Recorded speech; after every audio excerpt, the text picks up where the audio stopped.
Stop scrolling if you value your rights. Stop scrolling if you want your voice heard. Mike Johnson, Speaker of the House, is pushing the NAR, New Apostolic Reformation. They want to end the separation of church and state and place fundamental Christian leaders in powerful governmental positions.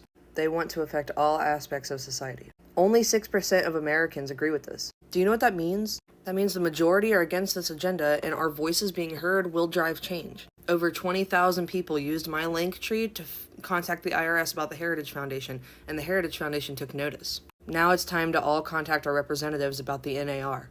You're not going to hear about this basically anywhere right now.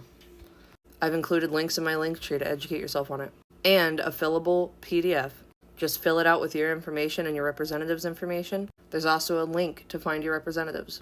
Email it, physically mail it, fax it, send it. Speak the fuck up and get angry. Here's one of the NAR's promises to motivate you. If you submit to their leadership, then you too will work mighty miracles. You'll become a part of a great end-time army that will bring about a world revival and cleanse the earth of evil by calling down hailstones, fire, and other judgments of God described in the New Testament book of Revelation. Those in opposition are seen as being subject to demonic forces. Did you know that 94% of Americans are in opposition? Get them all to speak the fuck up. Here's what prominent NAR believer Lance Wallnow said: if you're talking to a secular audience, you don't talk about having dominion over them. This whole idea of taking over in the language of takeover, it doesn't actually help. It's good for preaching to the choir, and it's shorthand if we interpret it right, but it's very bad for media. We need to push this to the media. That's what they don't want. They don't want it mainstream. Because they know 94% of Americans will fight back. Be one of them. Be one of them that actually does. I've made it so easy. Please go to my Linktree.